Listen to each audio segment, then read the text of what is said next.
Hi, this is Mark Graban from KaiNexus. I want to welcome you to today's webinar titled Applying Strategy Deployment to Your Personal Goals. And this is going to be presented by Jess Orr, and I'll introduce her in a minute and hand things off to her. So let me introduce Jess. If you are a regular attendee of our KaiNexus webinars, for one, thank you for doing so, but you may have attended one of Jess's two previous webinars that she did on A3 problem solving. One, very much along the lines of today's webinar, was about A3 problem solving as applied to our personal lives. And then she did a follow-up webinar with a deep dive into the A3 methodology. So you can find both of those in our KaiNexus webinar library. But I'm really happy that Jess agreed to come back for a third time here to talk about strategy deployment and Hoshin planning. Jess is a continuous improvement thinker and practitioner with more than 10 years of experience in a variety of industries, including time working at Toyota. She holds a bachelor's degree in mechanical engineering from Virginia Tech and 2 Six Sigma Black Belt certifications. I'll ask Jess. I don't know if that is overproduction of you've got two black belts, but that's good to see. And in her current, I'm supposed to be introducing Jess, not roasting her, sorry. And in her current role, she applies her passion for people and processes to empower her fellow employees to make impactful and sustainable improvements. So I would encourage you to check out her website and blog. You can find that at www.yokatenlearning.com. So with that, I'll get out of the way. Apologize for giving you grief during the introductions, but it's really good to have you here, Jess.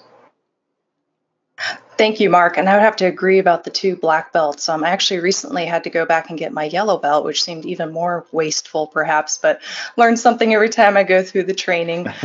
Yeah. So Happy New Year, everyone. Thank you for joining today's webinar. So as Mark said, I'm Jess Orr. I'm a continuous improvement practitioner at WestRock. We're a large global paper and packaging company. And in line with the topic of today's webinar, so I've had a variety of experiences with the Hoshin Kanri strategy deployment process. The first was most formative. So when I worked at Toyota, we used Hoshin Kanri every year to set our strategic goals and cascade those down through the organization. So I saw a mature organization use Hoshin Kanri. But the learning really started to come in for me when I began to apply it in an organization outside of Toyota. And in doing so, I learned a lot through failing in some aspects at doing that, although certainly overall it was a success, but ran into some stumbles in the process, and I'll definitely incorporate that into some of my tips and tricks. But most recently, in 2018, I thought about using Hoshin Kanri for my personal strategy deployment, if you will, and had a lot of success with that. And that's really what I want to share with you today, is how to do that as well in your own life. So our learning objectives for today, we're going to understand why Hoshin Kanri. So why does Hoshin Kanri have some advantages over more traditional strategy and goal setting, like management by objectives or New Year's resolutions in this case? Hoshin Kanri can seem very overwhelming and intimidating, especially the first time that you look at it. I like to keep things simple, so I'm going to break it down to the basics as best as I can. I think with learning, if you understand the fundamentals first, you can add layers of complexity in later. So this is more of a primer to Hoshin. There's definitely a lot more nuance to it. I'm still learning myself, but really we're going to focus on the basics in this webinar, and we're going to apply them specifically to personal strategy. So I've had to make some modifications to general Hoshin as applied to organizations to apply it to my personal life. But I was actually surprised to find I didn't have to make any tweaks to the major elements. It was mostly some minor nuance, and I'll share what that was. And then finally, I want you to take away some actionable insight. So hopefully by the end of this webinar, you'd feel a little bit with actually applying these concepts in your own life, but I would encourage you to just practice. You're not going to get it right the first time. I didn't get it right the first time. I know I'm not going to get it right in 2019, but every time you practice, you get better with it. So what problem are we trying to solve with Hoshin Kanri? What's the challenge? Well, the statistics say that about of the 40% of people in America who use New Year's resolutions, only about 8% of them actually achieve them. So if any of you go to the gym regularly, you've probably seen the following phenomena. So come January, right, the gym gets packed. You can't get on your favorite equipment because someone's always using it. But come the end of February, March, you start to see the gym thin out again. So I think we're all kind of familiar in our personal lives or in other people's lives at the limited impact that New Year's resolutions can have.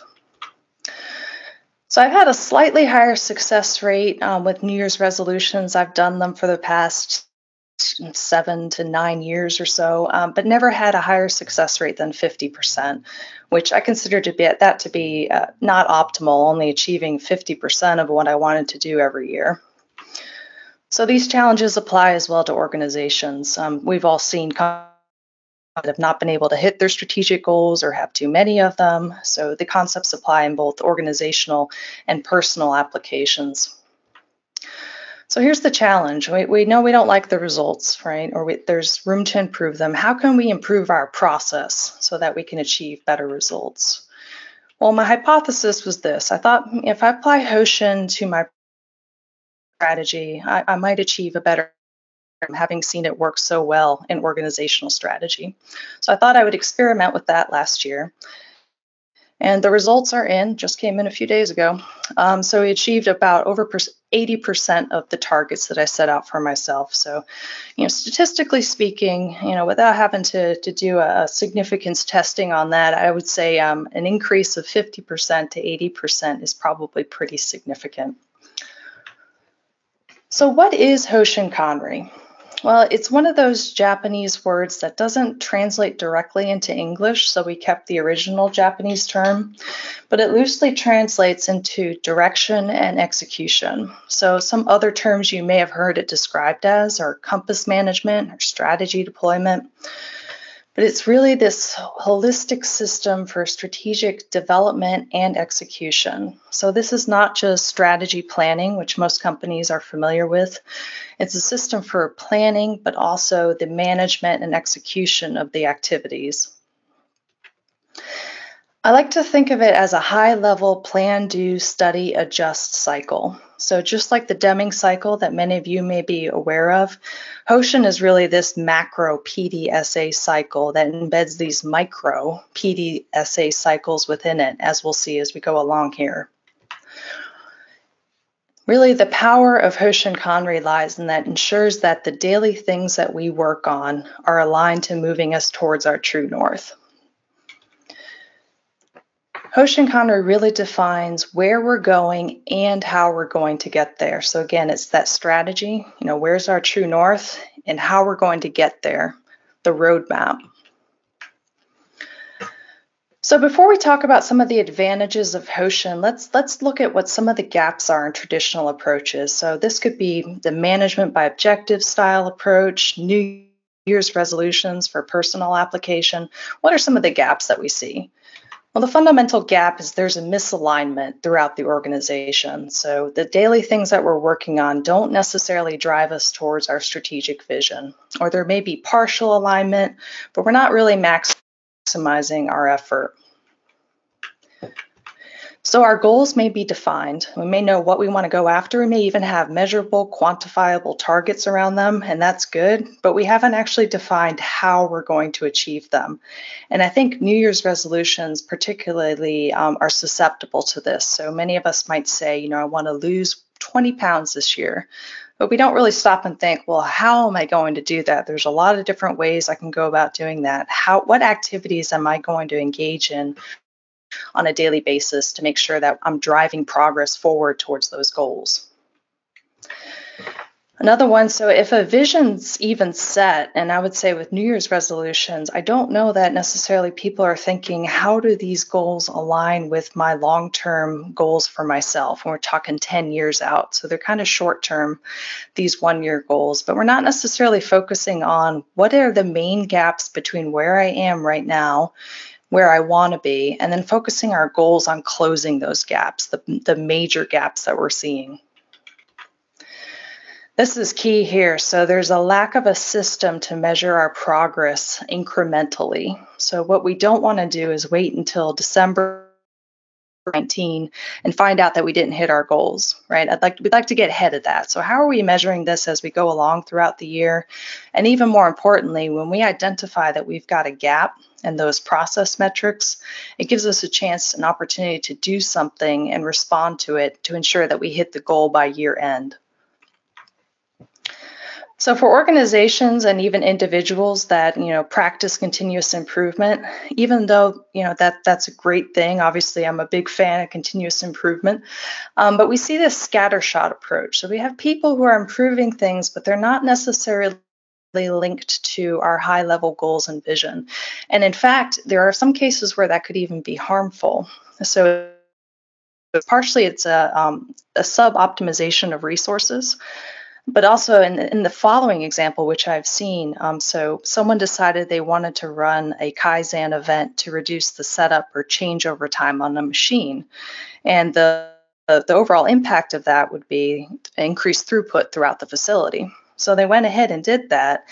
But the problem was they had great success with the project, but the facility was under capacity to begin with. So all they did was essentially improve their throughput, but they weren't able to backfill it with more work. So they actually ended up having to send people home on Fridays, and in part due to that effort and some other efforts. So definitely had an unintended consequence there. If they had started with their overall goals and vision, they might have seen that that wasn't something that was the right thing to focus on at that time. So the main problem is this, our effort and resources are not optimized to drive progress toward our vision. Now, Hoshin really aligns that strategy and execution throughout the organization. So it starts with the vision and it cascades that vision down to goals, cascades that to what daily activities and improvement are we going to work on. So similarly, our daily activities and improvement are driving our results towards our goals, which are driving our progress toward our vision. So we're seeking to have this true alignment. And Hoshin is emphasizing that we're working on the right things to drive the right results. So some key characteristics of Hoshin. It always begins with the long-term strategic vision. So what is our true north? What are we aiming towards? I love the way one element of Toyota's vision that I really resonates with me that I'll share with you is this. So it's Toyota will lead the way to the future of mobility, enriching lives around the world, safest and most responsible ways of moving people. It focuses us on what those critical few goals are versus the trivial many. I think many of us have worked in organizations that have a number of goals, but there's just too many of them, right? So we execute them with mediocrity instead of with excellence because we're just dispersing our efforts because we focused on too many. It maximizes our effort and resources, so we're all rowing in the same direction, right? We're not wasting our effort or wasting our people's time. What's really unique to Hoshin, especially in comparison to management objectives, is it includes this catch-all process. And what that does is that obtains input from all levels of the organization. So we're actually giving feedback into that plan before we're executing that plan. And we'll talk a little bit more about catch-all later and the impact that that can have. It defines the process, right? So we're actually going to look at what activities are we going to experiment with to get the results that we need, and how are we going to measure whether or not those are the right activities and if we're driving progress towards our goals.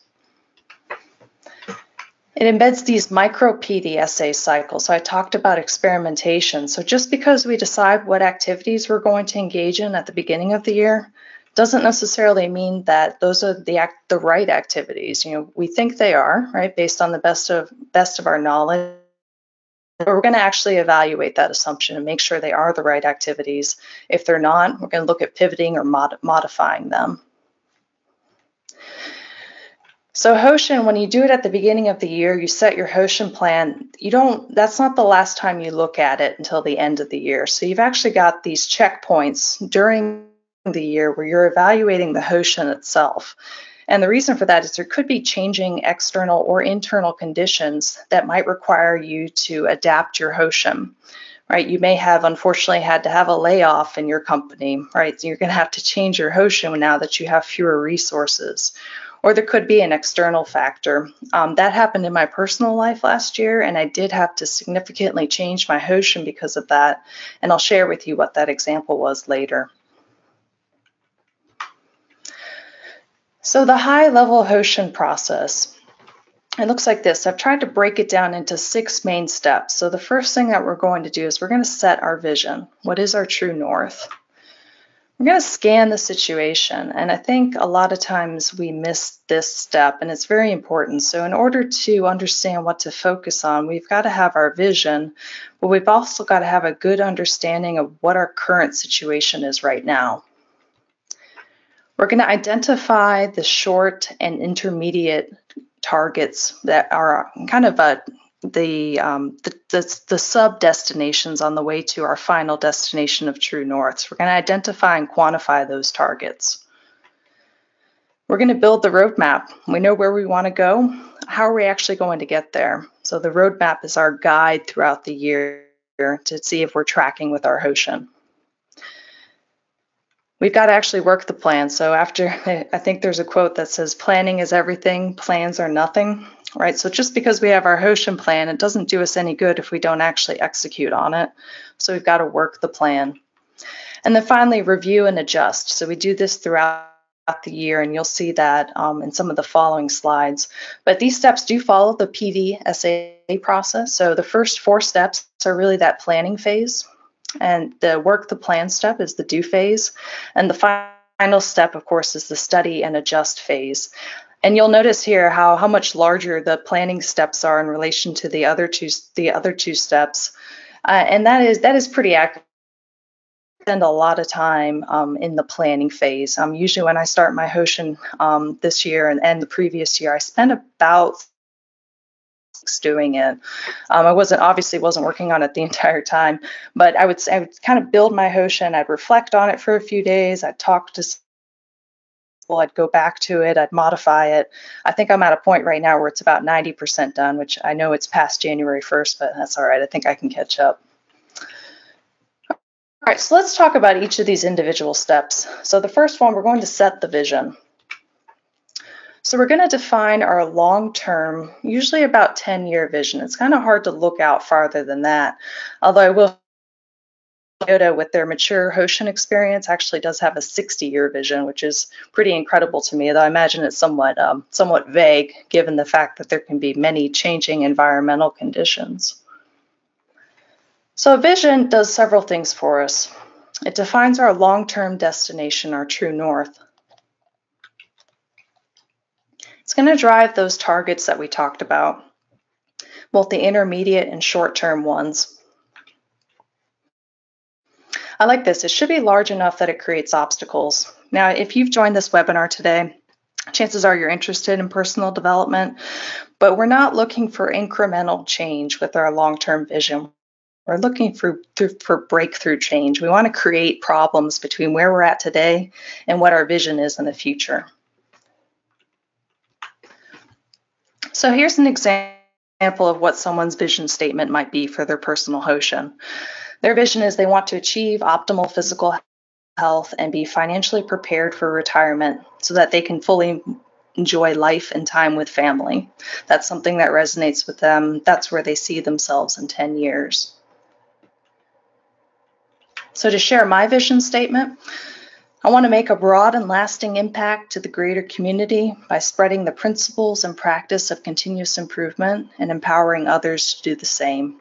So I encourage you, craft a vision statement for where you want to be 10 years or so from now. So in short, a strategic vision sets the direction, gives inspiration, and provides motivation. And as you're going through your Hoshin plan throughout the year and you're executing on it, as you expect, there's going to be points where the going gets tough, right? It gets hard to execute and be disciplined.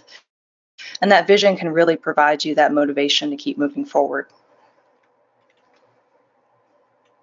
All right, our step number 2, we're going to scan the situation. So we want to identify what are those main gaps between our current state and our vision. Now this step is going to look a lot like an A3 for those of you who are familiar with A3 problem solving. So we've got our current condition, we've got our vision, which is our target condition, and the distance between those two is really our gap. So we're going to compare the elements of our vision to our current situation. And then we're going to identify the primary gaps for focus. Of course, there's many things that we could be working on to drive us closer to our vision, but we're going to narrow our focus to what are the ones that are largest in magnitude, those gaps that are the biggest between where we are and where we want to go. So here's an example. So the previous example shared that this person wanted to achieve optimal physical health and they wanted to be able to retire in 10 years. So their primary gaps, they're currently overweight and they've got a sedentary lifestyle. And also their rate of retirement savings is not going to enable them to actually retire in 10 years. So those are two pretty significant gaps. So with my gaps, this was at the beginning of last year, I noticed that I wasn't as challenged in the role I was in at the time. I was a black belt. And I'd been doing the role for about 2 years. I noticed it was kind of starting to become rinse and repeat with executing projects. I wasn't learning as many new tools. I wasn't really moving myself forward with my skills. If I want to be spreading the principles of continuous improvement, I need to be constantly developing myself. And the other thing was I had a limited reputation within the continuous improvement community. In order to spread those, I need to have a reputation and a platform. And I had neither of them at that time, or they were very limited. So that gap between our future, our vision, and our current state is really going to drive what we focus on during those intermediate and short-term goals. All right, the next step, identify the current opportunities. So a word about this step, you can go about it in a couple of different ways. I chose to focus solely on opportunities. You could go ahead and do a full SWOT analysis. So that stands for strengths, weaknesses, opportunities, and threats. You can do that. I already had a pretty good grasp on what my strengths and weaknesses are, so I didn't do that step again as I had done that previously. But I focused primarily on opportunities, but you can take your own approach to this. So what external opportunities are currently available that would help you close those gaps and progress toward your vision? So we want to look for opportunities that have the highest potential impact. So we're looking to leverage the external factors that might be working in our favor this year as we're trying to accelerate towards our goals. So for the first example, this person's spouse was also motivated to improve their physical health, so there might be an opportunity to partner on that journey. And their last child had just left for college, so now they could possibly downsize their house. That happened recently, so that was an opportunity. For me last year, one of the key opportunities was there was an open promotion available to Master Black Belt at my company. I also had the opportunity to partner with folks like KaiNexus and Gemba Academy, some established continuous improvement resources that could help me to learn how to deliver value-added content to kind of experiment with that. And I also had a very successful turnaround endeavor that I had worked on a year before last year that I thought would be a very good story to help share with others and start building my reputation and platform. So understand what opportunities are available that you can leverage that might accelerate your progress towards your vision even more quickly. So once we've identified those opportunities, we're going to determine what are our 3 to 5 year objectives, right? So this is kind of the intermediate step on our way to our vision. So what could we do in the next 3 to 5 years that is going to help close our gaps and hopefully take advantage of the opportunities in front of us? Key point here, I cannot emphasize this enough. So I usually don't like to give rules of thumb because they don't apply in every situation. But I would very strongly encourage you to not have more than 2 to 3 objectives. It just becomes too broad in scope. If you have more than that, there are certainly exceptions, but I would stake a claim that that's a pretty good rule of thumb. At this point, we're not defining how we're going to achieve these objectives yet. We're just focusing on the what. So in this first person's example, they want to reduce their vitals, their weight, their blood pressure, all of that to healthy ranges in the next 3 to 5 years. They also want to run the Boston Marathon with their spouse with a time of less than 3 hours. It's pretty impressive. And they want to grow their retirement account to over $500,000. So wherever possible, you want to quantify these objectives where you can. You'll find in my example here, mine are not quantified. They're a little bit more difficult, more subjective. Doesn't mean I can't still evaluate my progress towards them. But I would say in an organization, whenever possible, it's even more important to quantify those to know whether or not you are successful. For me, I can have a pretty good evaluation to know whether or not I'm making progress to those objectives. So I want to build a high level of competency and continuous improvement and establish my reputation as a respected practitioner in the larger CI community and a platform. And I want to focus on traditional applications. So things like personal life, as I'm doing right now, but also want to move into more nonprofit work as well. So those are our 3 to 5 year objectives. So once we do that, we want to set our annual goals. So this is where most New Year's resolutions start, so we've done some pre-work prior to this point. So what goals this year could we accomplish that are going to progress us towards those 3 to 5 year objectives? So again, just like with the objectives, I wouldn't have more than 2 to 3 goals. And this was one of the key things that was a gap for me in previous years with New Year's resolutions.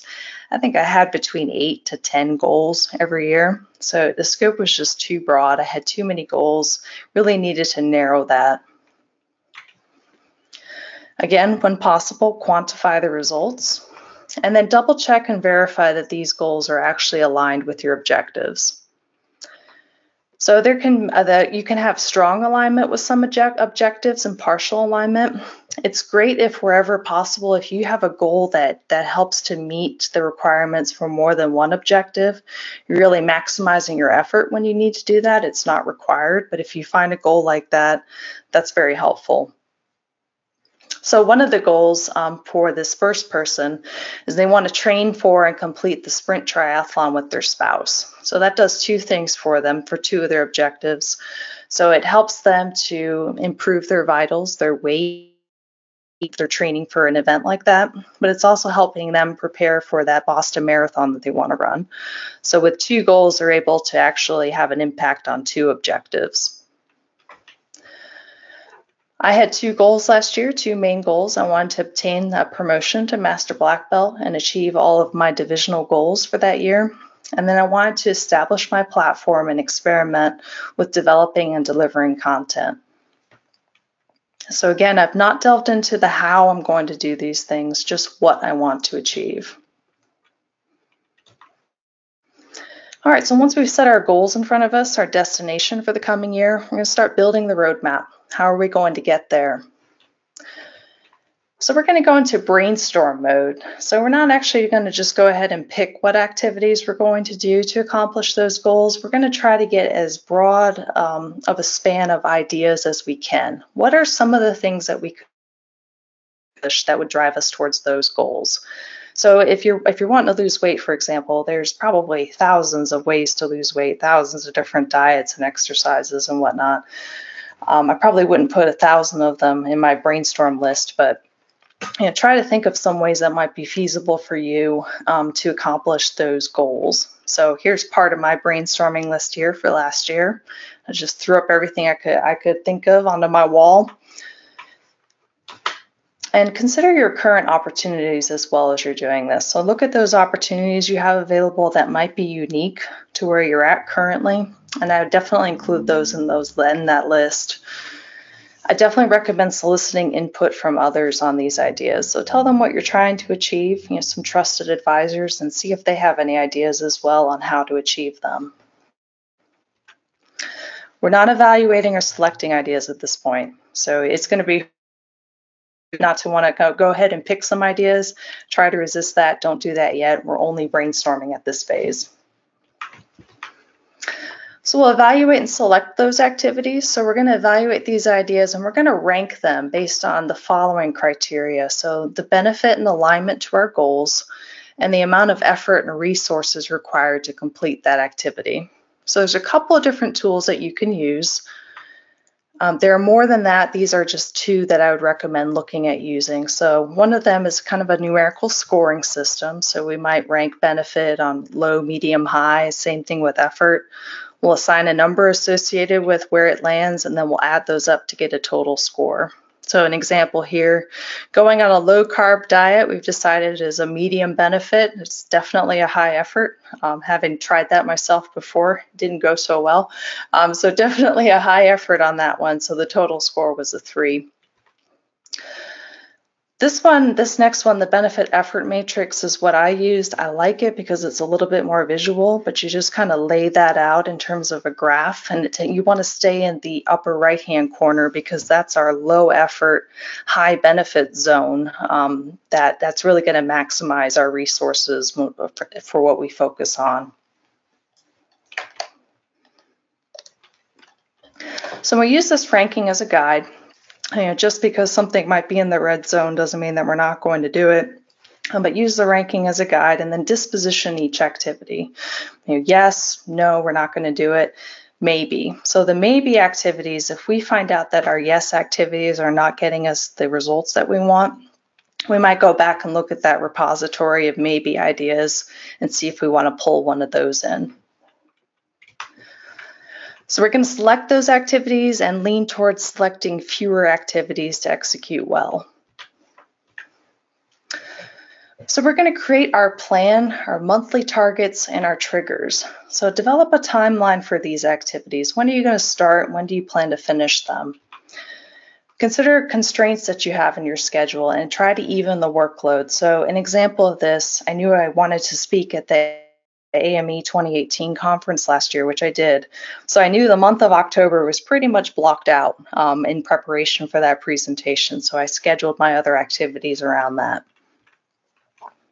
This is very important. So set those incremental progress targets for both your activities and your goals. So you're going to measure these monthly. I recommend monthly. You can use other increments of time and see how you're progressing towards those.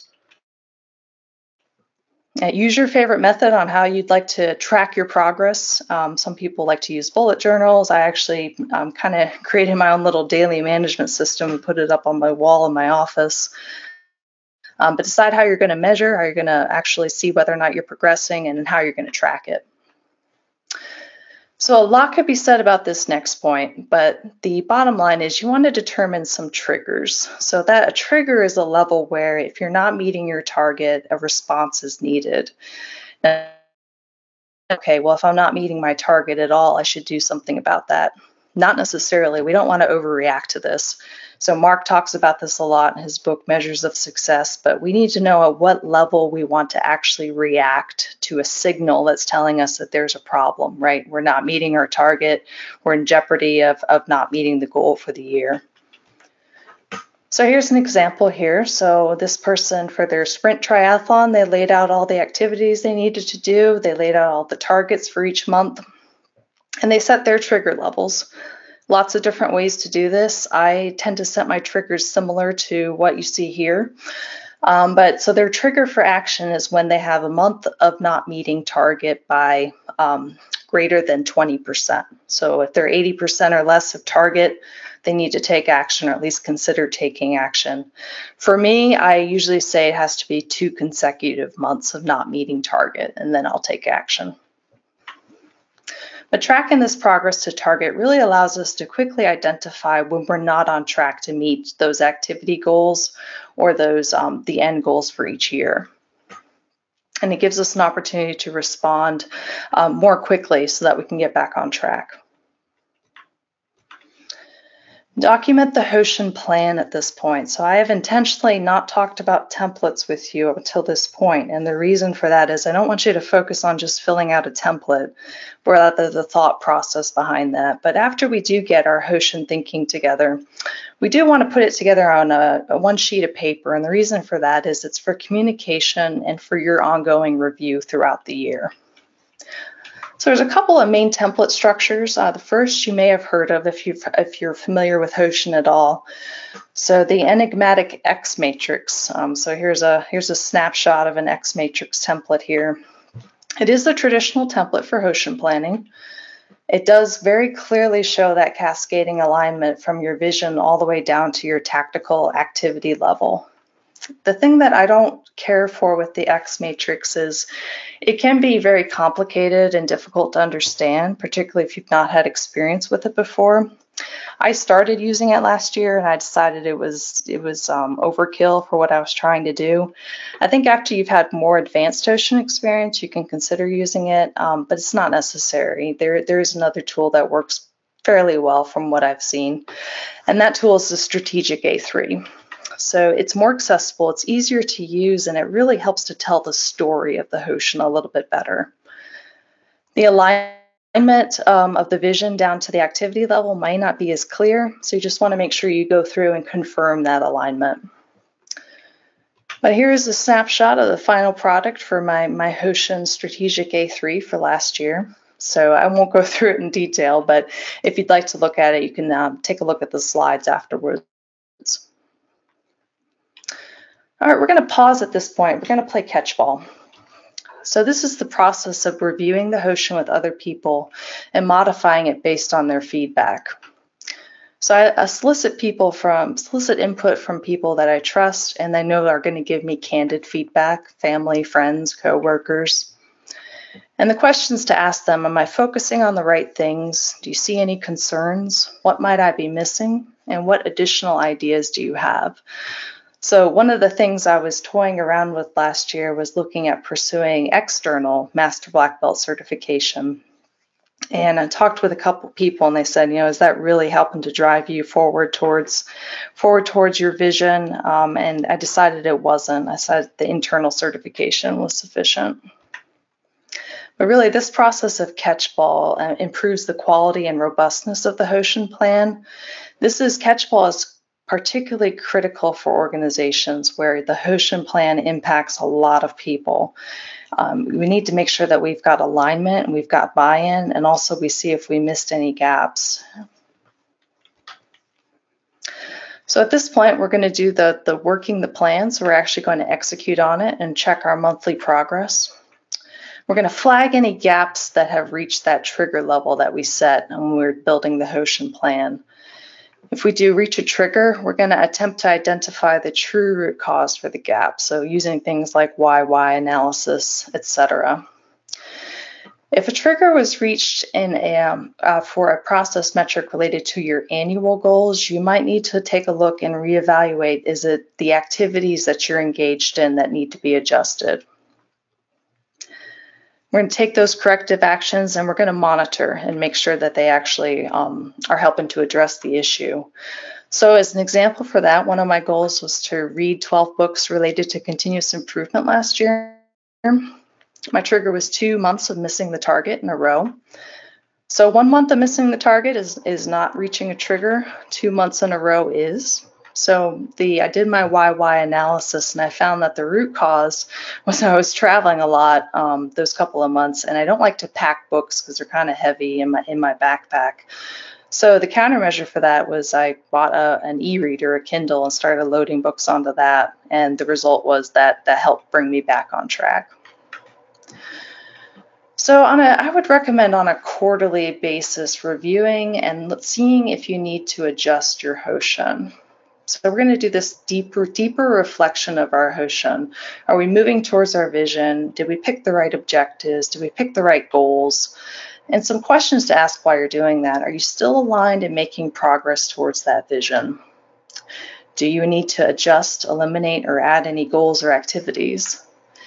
And have there been any environmental changes that you need to adjust for? So this happened to me last year, as I mentioned earlier. So one of my goals was to obtain that promotion to Master Black Belt. So I had an opportunity for my sister to come live with us, my younger sister, and start going to college. And I wanted to be around to support her. And I thought that the Master Black Belt role was probably going to be too challenging and demanding to do that. So the way that I adapted was there was an open practitioner role at my company. So still a promotion, still a lot more challenging, but would be less demanding than the master black belt role. So I decided to pursue that instead and updated my goal and my activities. And in my reflection at the end of the year, that was absolutely the right thing to do. So I was glad that I was able to adapt and pivot throughout the year. But Hoshin, it is dynamic. It's not static. You don't set it just at the beginning of the year and then look at it again at the end of the year. Take time to deliberately reflect. So I say deliberately because we don't want to just be going after shiny objects, right? So we want to take sure, look deep and make sure that any changes we're wanting to make, there's justification behind that. So always reflect on the Hoshin at the end of the year. It is a learning process. So we want to see, what went well, what didn't go well, how can we improve it? So some questions to ask while you're doing your reflection. Did you meet all your annual goals? And if you didn't, why not? Did you not meet those? What countermeasures do you need to look at in order to ensure that you meet them next year? So what went well? If there's things that went well regarding your Hoshin that you want to keep doing next year, definitely want to recognize those. What challenges did you have? And how can you improve your Hoshin process next year?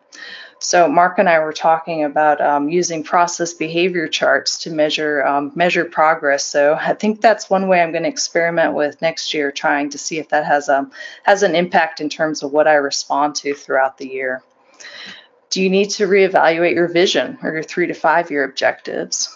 So my reflection for this year, I was very excited. 81% of my targets were met. But some of the things I knew I needed to improve on. So I did establish that platform. It's called Yokoten Learning for Continuous Improvement, but I haven't really figured out what it is I want to specialize in. So that's something I'm going to take that feedback and incorporate that into my Hoshin next year, some experimental cycles. So we want to reflect to continuously learn from and improve our Hoshin practice each year. All right, so how you can apply Hoshin. Hopefully this helps to break down the process a little bit more for you. Yours is probably going to look different and make modifications and tweaks as needed. But take this experimental approach. And you definitely want to to the process, give it a chance to see what the results are. But experiment with it, see if it works for you or not. Take time to reflect deeply throughout that development process. So go slow to go fast. Definitely start small. Even if you only have 1 to 2 annual goals, I would start small and not bite off more than you can chew. I definitely think I did that last year to some extent. I'm going to be narrowing the focus of my Hoshin moving forward into 2019. But these activities definitely take an experimental approach. So we talked about those micro PDSA cycles. They apply to your activities. So evaluate and see, are these activities actually moving you towards those goals, or do you need to adjust them? Be very disciplined in tracking, reviewing, and responding to your progress. So this is that daily discipline of, am I achieving what I set out to do, each day, each week, each month, and how am I tracking that, and then responding to and evaluating if you're able to close your gaps. Definitely do that periodic overall Hoshin evaluation, those quarterly reviews that we discussed. Don't be afraid to adapt it as needed. That's part of the process. And as with any continuous improvement method or tool that you're beginning to learn, aim for progress, not perfection. Toyota's not perfect at doing Hoshin. I'm certainly not perfect at it. I'm still learning on it. But I definitely made an improvement from last year. I'm pleased with the results, but aim for progress, not perfection. So Hoshin, it really is this powerful approach. And I think you'll find it's really going to accelerate you towards the achievement of your vision. So some key takeaways here. So Hoshin Kanri is that high-level PDSA approach to strategy. It starts with defining that vision, our true north, where we're going. But it doesn't stop with just strategy, right? So it also provides that roadmap. How are we going to get there? Cascades our vision down to our tactical daily activities. Got that catch-ball process to obtain input and improve our Hoshin and gain alignment. It emphasizes that regular tracking and review and response process to evaluate our progress and respond to gaps. It includes that review of the plan, that reflection, and encourages adapting when you need to. So in short, Hoshin Kanri is a powerful approach. It aligns our strategy with our execution and accelerates progress toward vision. And this has been proven out not just in my personal life, of course, but throughout many organizations. P&G, Xerox, Ford, they all use Hoshin Kanri. It really is a very powerful approach. So if you're interested in learning more about Hoshin, there are some additional resources for you. So Getting the Right Things Done by Dennis Pascal, I recommend. It tells it in a story format, so I definitely recommend that. Beyond Strategic Vision, we'll give you some more tools. I gave you just some tools within the Hoshin planning that you could possibly use. It goes into a lot more depth about other tools that you can use. And then a plug for KaiNexus. They've got some great strategy deployment software and other solutions. So definitely look and see what they've got related to Hoshin.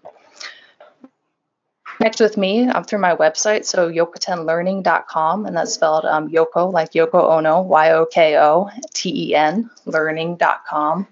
You can find me on LinkedIn, and you can also connect with me at jess@yokotenlearning.com. So with that, I'm going to turn it back over to you, Mark. Jess, thank you. Really appreciate you sharing these insights about Hoshin Kanri for the workplace, the personal realm, the overlaps and applicability of all of this in terms of your PDSA cycle of the webinar. You planned, you did. I think as we study, there's not much need to adjust. I think that was really good. So I appreciate you doing that for us. So we'll let Jess catch her breath, and as questions continue coming in, let me make a few quick announcements. First thing I want to tell you about is upcoming webinars. And Jess, can you, there you go. As always, you can register for these at kainexus.com/webinars. There's a link where you can sign up for our newsletter, which will get you notified about future webinars. Coming up on January 31st, the ever popular Banna Rippey Show, which is intended for KaiNexus customers, where Matt Banna and Ryan Rippey will demonstrate some new features in the KaiNexus software, show you how to maximize your use of the system. And our next presentation webinar, which is welcome to everybody, is going to be presented by Megan Scanlon. She is a principal with the firm Value Capture. She's going to be presenting on the idea of zero harm and how that can help drive a lean transformation. And this will be based on work in healthcare and manufacturing. I think this will have really good broad applicability for people. And I really appreciate the focus on safety and the fact we'll be able to bring that presentation to you. If you want to catch up on past webinars, including the two that Jess did on A3, you can find those in our continuous improvement webinar library, webinars on demand. If you go to kainexus.com, click on the Learn menu, and you'll see a drop-down that includes a place to click on the on-demand webinars. These are all free, and there's dozens, I have to go back and count, dozens and dozens of webinars in there now. You can also check out our blog. You can actually go to blog.kainexus.com. And the final thing I want to tell you about is our podcast series. A lot of times people watch the webinars and sometimes they want to go listen to it while they're running or driving, let things sink in further. You'll be able to get the audio of today's webinar along with other, we do previews of upcoming webinars as Jess did for us. You can find that at kainexus.com/podcast. You can find us in most of the popular podcast services. So with that, we've got about 10 minutes for Q&A.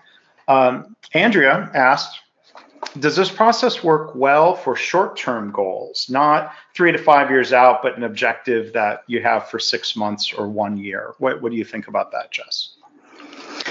I think it does. I would just truncate it so you wouldn't actually do the first couple of steps, but I might take a step back and ask why you would limit it just to a 1-year goal. So that's okay if you do, but I would want to see, is it possible that you've got a longer range goal that you can just check for alignment on for that 1 year goal? But I can't. It's like any other kind of daily management system process. If you have a goal, the remainder of the steps do apply. Mm-hmm. Let's see. For the 20% of resolutions or goals that you missed, did you come up with some reasons why? And this might be too personal to get into details, so maybe you can just answer yes, no. What are your thoughts on kind of going back and doing that analysis of why goals were missed in this personal resolutions realm? So part of the true root cause for that was actually the fact that I was not able to really quantify whether or not I was making those gains in my continuous improvement knowledge. And what that ended up causing was I couldn't directly measure whether or not, like, some of the activities I was doing, such as like reading the continuous improvement books, whether or not those were actually moving me towards that. I mean, and how quickly they are, and what the magnitude was that they were moving me towards that. So I didn't actually finish all of my 12 continuous improvement books last year. So that was one of the ones that I missed. Mm-hmm. But I think it was a matter of potentially having too many activities for the sake of having activities. I tend to want to bite off more than I can chew. So I attribute my lack of focus and ability to measure the results as the root cause for those 20% that were missed. But good question. Yeah, and that's a really common tendency, and I've seen organizations, especially in their first annual cycle of strategy deployment, really struggle with the idea of the not now list of trying to scale back the number of large strategic initiatives. John Toussaint calls them the must do can't fails, and if there's too many of those, you often end up accomplishing nothing. But it takes discipline, or people don't want to admit we can't do it all, whether that's personally or organizationally, right? Yes, and actually that was one of the not failure modes, but it was one of the things that we stumbled on when we applied it in that organization outside of Toyota. We had 7 goals that year, which might sound feasible for an entire division, but it was actually too many. It dispersed our efforts, and we weren't focusing on those critical few. Mm-hmm. Let's see. Brian asked, do you have a good elevator speech to use to get that he could use, or that anyone could use, I guess, to get senior management's attention for the concept of Hoshin Kanri? Do I set a 30-second timer for you, or what's a good elevator speech? Well, here's how I'll answer that question. So I think that results tend to be louder than any words that you might say. So if you're in that situation where your executives are a little skeptical about whether or not this is going to work, I would suggest proving it out in a smaller scoped area. So if you test the waters and they're not open to it, I would say maybe there's a department manager who's willing to try it for their department. And when the executives see those results that I believe that you'll get, and I think that conversation will be a lot easier, and you won't have to work as much on your pitch. Okay, Gregory asks, do you think Toyota Kata should be integrated with Hoshin Kanri? So yes, and I think Toyota. I'm learning more about Toyota Kata, and I'm actually going to try to integrate that a little bit more. I would say even with the approach that I used last year, because Toyota Kata really is another manifestation of that PDSA cycle. I think it was embedded in there, but what I like about Toyota Kata is it tends to even further promote that spirit of humble inquiry and experimentation. And I think that it would help me. I tend to be very linear in my thinking, and I think that Toyota Kata really helps you to explore some alternate options. So absolutely. Mm-hmm. And in these different, I'll add, these different forms of PDSA, I'm partial to the practice of daily Kaizen, engaging people in PDSA improvements. And, there's a book I've often recommended called The Spirit of Kaizen, and it's written by a psychologist, Bob Moorer. And, I've been thinking about this in the context of New Year's resolutions. I wrote an article for the Lean Enterprise Institute about the idea of baby steps. And this is something Moorer talks about. When we make change big, people get scared. Our fight or flight instinct kicks in thanks to our amygdala. And the one strategy he suggests is to make change small. So I'll try to turn this into a question back to you, Jess. Pardon my pontificating, but the question for you, Jess, of, the idea, I'm curious your reaction of the goal is read 12 books, and that breaks down to read one book a month. And if somebody gets discouraged and says, oh, I can't do it, Dr. Moore's advice would be to set an intermediate goal of, well, I'm going to read 5 minutes before bed. And then when you accomplish that, you get positive reinforcement. Now maybe you start reading 10 minutes a night, and work your way up to the pace it would take to read one book a month. I'm curious to hear your reactions to an approach like that.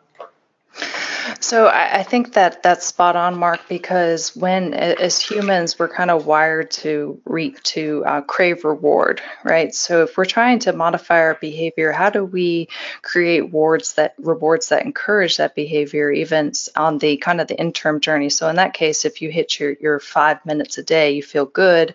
And what often happens is, we know when we're reading books, right? You read it for 5 minutes, you start getting kind of wrapped up in it, and before you know it, 2 hours has gone by and you're going to bed too late. At least that's what's happens to me. So I think that absolutely using that approach,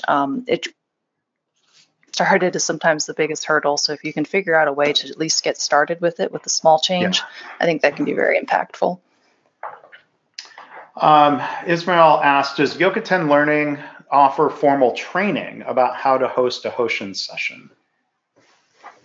So that is definitely something that we can offer. I have hosted a Hoshin workshop before, so that is definitely something. If you want to reach out to me, we can talk further about that. Okay. The question about the benefit effort chart. Sometimes people call this a pick chart. When you put something up there, it's a hypothesis or a guess sometimes about what the effort or what the impact would be. So to the diet example, what if you don't know if a low carb diet would be effective, or if it would be more effective than other approaches to diet? What would you suggest if we don't know where to place something? I really like this question. So it's an example of thinking is still required when you're using these types of tools. So if the answer is you don't know, you might want to take a step back and do some research first. You could possibly talk with other people, look at the pros and cons, by doing some research on what material is available out there on it. But even after you do that research and you stick that sticky note up on that benefit effort matrix, it's always going to be your best guess. And the way that you're going to verify that is by measuring the results as you go through those activities throughout the year. Yeah, and sometimes, maybe, people take their best guesses, and that's the beginning of experiments, whether that's framed as PDSA, Toyota Kata, Kaizen, being on that realm of learning and that frontier of, figuring out what will work. I'll leave you the last word, but one thought that comes to me, Jess, is the idea of, well, maybe we need to be comfortable with not knowing. Maybe that's easier said than done. But yeah, I think that's human nature, right? To crave certainty. And the problem is there's so many factors that you can't predict, right? So it's impossible to know, and that's why we experiment. So we take our best educated guess, but then we actually experiment and say, okay, so I thought this was going to be low effort, but it turns out that low carb diet's actually really high effort for me. So do I need to kind of look at adjusting, or do I stick with it?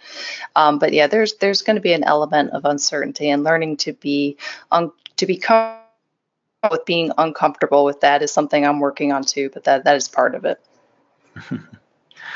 Well, these are really great thoughts. I appreciate you sharing not just the methodology, but some personal reflections around how you've applied this and practiced and learned by doing.